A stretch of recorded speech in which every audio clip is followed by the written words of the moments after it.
In the last video, we looked at my bossing crit build for Freyna, focusing on maximising the most out of her ultimate skill damage-wise and melting named enemies and bosses alike. Since then, with some great feedback on the video, I've taken that build apart for scraps, completely rebuilt it with new knowledge, and a desire to expand her role from just crit DPS to mobbing in hard missions now that we have matchmaking, and even thrown in a co-op build, helping to keep you and your teammates alive, all at the push of a button.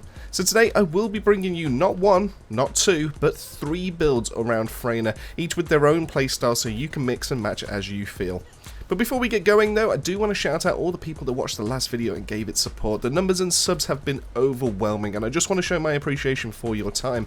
Of course, only 0.2% of you were subscribed, so if you want to see more builds and tips coming to the channel, hit that sub button. It's completely free, and you can unsubscribe at any time.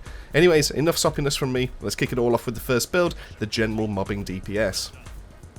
The main focus on this build is to tackle your general world activities, defense missions, or just going for those hard mission clears. The overall playstyle of this is to poison up a bunch of enemies with large AoE abilities and just watch as they fall from explosions or finish the job on stubborn targets with your ultimate. The main glue that holds this all together will be your skill module of Contagion, turning your main and last skills into deadly AoE explosions and easily passing on that poison status. Now if you're new to Freyna, you may be curious on the damage over time stats on the abilities and assume that you're applying room 0 trauma and poison at the exact same time. Unfortunately, the only skill to reliably apply poison is going to be our number 3 skill, which is Putrid Venom. The rest will apply room 0 trauma first, and then apply poison to other nearby enemies once they are killed with this status on them. On each skill, you'll notice that the poison is always the stronger of the 2 damage over times that we have, meaning that you'll want poison up as quickly as possible and as often as possible to deal the most damage that you can. With this transcendent mod equipped, you can now chain multiple damaging explosions between enemies and reliably spread poison around a mob, giving you a great way to clear out adds, but also spread some nasty poison. This especially becomes deadly once you start clearing adds out with your ultimate, going from 60% skill power up to 471.8% at base. Due to this insane increase in dot damage, you can get some fast kills on all but the most stubborn targets in the game, giving Freyna mob clearing to rival even Bunny with her ultimate is up. Of course, with a mod that's this influential, you'll want to build yourself around it, ready to have your skills back as soon as possible, but also upping their damage to take advantage. To do this, we've gone with some mods for increased HP, and also increasing our defense, giving us this survivability that we need for hard mode. Paired with nimble fingers though, to give us that 25% reduction on all our ability cooldowns. With the utility out the way though, we can now look at the damage numbers, and currently there is not a better combination in this game for Freyna right now than Toxic and Tech Specialist, working in tandem with all of her offensive skills to give a massive 81.2% boost to Toxic skill powers and 76.1% power modifier to Tech skills. By going for increases in both the base numbers and the multipliers, we can maximise on our offensive potential, making us just that little bit more lethal. Lastly, for ease and to establish those massive chains, we have a skill expansion, giving us a huge 92.3% increase in range on our 1 and 3 abilities, making it much more forgiving to land, but much more deadly to a large group of enemies. Now, while this build is yet to be fully maxed out on Catalyst nodes, I would eventually like to squeeze in an MP Collector mod, giving us a way to fully sustain ourselves in a fight, saving us from running around should we run low on resource in larger fights. This is only a nicety though, as usually there's more than enough blue balls to top us all the way back up when we need it. Of course, this build does work without the need for Contagion. If you're having issues trying to farm it from hard mode Dead Bride, there's no need to worry. Swap in an amplification control mod to give you extra skill range and more shield. You can also go for a maximized range mod, but keep in mind that this does come with a cost to your skill multipliers, so only use this as a last ditch effort.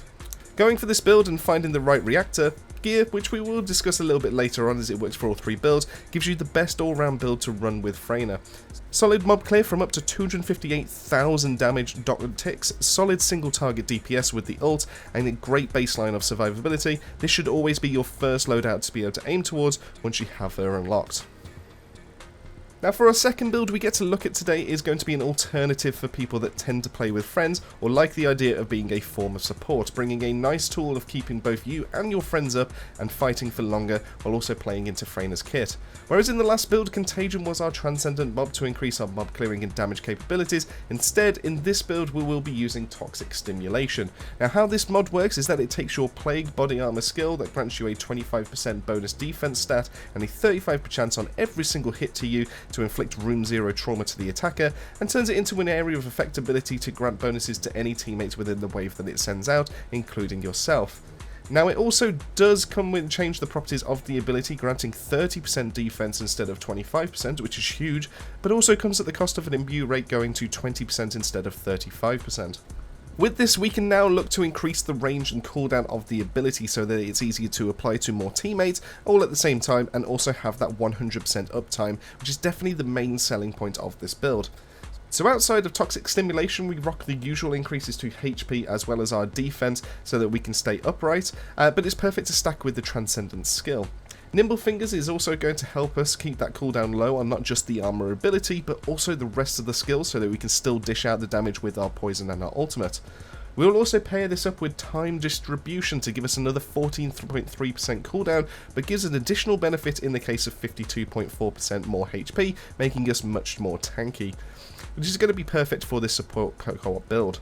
Now, skill expansion maxed out is also going to give us 92% increased radius on our abilities, making it easier to apply our damage over time, but also to help with that armor wave that's being sent out and hitting multiple teammates. As standard, our wave is a decent 10 meter cast, but to bump this all the way up to 19.2 meters is absolutely huge. There are not many AoE abilities in this game that get to have that kind of radius, and it feels great for having that. Lastly, we do still go on a little bit into our damage, just not quite as much as we did in the first build, bringing out a maxed out Toxic Specialist for that 81% boost to our Toxic skill damage, and a focus on Tech Mod, just as base, just by itself, for a little bit more skill cooldown and additional tech modifiers, of which all of our damaging abilities will be benefiting from. Overall, damage-wise, this won't be keeping up with our mobbing build, but it will still hold its own just perfectly fine in those hard missions, especially with the increase to survivability. Plus, your teammates will thank you for it, so what more could you want? And lastly, we have the main build that I rock for Colossus battles, purely heading into DPS with that ultimate skill, improving upon what I had in the last build massively, chunking down bosses.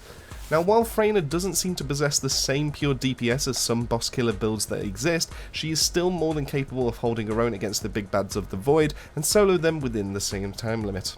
Now, while Contagion will set up does do some juicy dot damage to the Colossi, it can be a tad awkward to get right, and it's much easier to just shoot them in the face over and over with your rifle and just whittle them down. Now, we've already covered a few mods, so we'll mention and gloss over them here with the increased HP and defense that's maxed out, along with the Nimble Fingers for just general utility. We have grabbed out a maxed out Toxic Specialist to really increase our damage output with our skills, giving us that nice 81.2% base increase to all of our offense. We've partnered this up with our Tech Specialist as well, giving us that 76% increase to tech skill modifiers, and the two in combination really do bump us up a lot here. But we can go further still, grabbing a maxed out Frontlines mod, offering us a huge 64.6% increase to crit damage, and also bumping our crit rate up by 27.7%. Now, it is worth mentioning here that it isn't a flat increase to our crit rate, instead it's actually 27.7% of 5%, so you're really only going to kind of see around about a 1.25% increase bump. Now, sure, it is a consistency bump, but the damage increase is what we're actually after here. As the previous two mods increase our damage, they block us from grabbing any more conventional damage bumps, so we can spare the space here for either more survival, or we can lean more into the damage aspect and squeeze in that crit damage for when we land those lethal shots. Now, if you are struggling with health and staying on your feet, feel free to take this out and use the 16 points elsewhere for things like Spear and Shield for defense or time distribution for HP. Lastly, we round this build off with some skill extension, being able to provide us with a nice 18% increase to our skills duration. Now, while this does have applications for our other abilities, this is mostly here for our ultimate, giving us plenty of time to squeeze out our provided shots. But songs, 45 shots is easy to get out within the 10-second time duration of the skill. Why would I need that extra 2 seconds? Well, with a little trick, we can increase our mag size with our ultimate, giving us even more firepower to shoot down range. By holding a weapon out with an increase to our magazine size, like the mod Expand Weapon Charge, giving us an increase of 49% when fully maxed out, this now gives our ultimate 67 shots before it ends. Of course, the more you mag size that you pop in, the more shots you'll get, but you'll need to balance out the shots to the skill time, as the more that you have, the greater the chance that you'll have shots left over when that time does end. Now, due to the increase of the 18% from our skills extension and the 49% increase from our weapon, this is the perfect amount of time to hold down that trigger and fire them all off before that skill ends by itself. So we've covered all the build mods, but that just leaves us with the rest of the gear. Now fortunately this could not be easier for you, as all the builds use the exact same gear, meaning that you can easily swap back and forth or farm for one over the others, and over time just build up to all three. Now the main piece that brings this all together will be your reactor. Now it's important to farm for a toxic and a tech reactor, giving you the biggest boost possible to all your skills, bumping your damage across the board, apart from the armor skill, which is just going to be pretty much negligible. Now you'll also want to farm for the legendary weapon of your choosing, or what you have available. Top picks for this will be the Python, the Fallen Hope and the Thunder Cage for general rounds, all being amazing weapons to have out all of the time, with the first two having synergy with the builds to benefit from all that damage over time being thrown around. Now this reactor of mine is almost a perfect roll, giving me the boost I need, but unfortunately being on a weapon I won't have out all the time. So I'll have some downtime on the max boost for my abilities, but if you have some the same, not to worry, you can always swap to the weapon that's mentioned when it comes necessary for a full DPS phase. Lastly, the best rolls I've managed to find across the board will be extra rolls into both the tech and the toxic skills for boost ratios. Now gold is ideal, but purple is still decent. Now with all these in tow, you can see my skill power goes over the 30k mark for my offensive skills, giving us some nasty damage to be able to throw around. Of course, if you aren't at the stage to farm gold reactors just yet, not to worry, purple ones with the optimization condition met will also fulfill this role. As for external components, my views on these haven't changed from the last build, with you mostly aiming for double rolls into survival, with stats like defense and HP and shield being the best way to keep you upright and fighting. On our sensor though, it would be nice to roll for a max MP, giving you plenty of resource to spam your skills out, minimizing the need to find those MP orbs. Of course, if you can grab a set of the Venom Essence with the above rolls, further increasing your toxic power, then these would be best in slot and give you even more damage to wield. Now lastly, weapon-wise, we've already discussed the weapons you'll ideally want to use and have on your reactor, but for general use, the Fallen Hope is going to be the easier to be able to farm and to also utilize. With its intrinsic ability to increase its damage on poisoned enemies, and a chance to do an AoE poison cloud, it works in tandem with the rest of your kit to deal some nasty damage. Of course, this can be increased further with the setup that we have here, pushing its attack to blistering heights with rifling as well as action and reaction, and fire rate up is also a nice increase to our DPS by offering a nice 25% increase at getting those rounds out much faster. When concentration priority though, we can use the gun's decent crit rate to be able to push its multiplier up even higher, melting its way through anything daft enough to be able to stand in your way. Now lastly, due to the weapons module slot, we can pop in a Toxic Conductor, working nicely with the weapon's ability to offer the advantage again, granting an increase of 17% on shooting poisoned enemies. Maxing this out and increasing the ability of the gun will have an amazing farming gun designed to melt everything, and even Colossi. So that pretty much wraps it up on the builds and gear that ties it all together. Each build has its use, and while they won't all be for everyone, I'm confident there's at least one build in this video for each viewer here, so get out there, farm for Freyna parts, and farm for those mods. I can't wait to see the battlefield ridden in the green stuff. If there is any mod that you seem to be missing, remember you can always check the Access Info tab to locate what you're looking for, and it will display the location you need to head for it to drop. But this is the section I want to hear from you. Have you unlocked Freyna just yet? Which build do you think is currently best for her? And lastly, do you think her kit for Colossus battles needs a little bit of a buff compared to that of the Glaze and the Lepics of the world? Let me know all that and more down below. Massive thank you for making your way to the end of the video, and as I always say, keep yourself safe, keep yourselves well, and I'll see you all on the next video.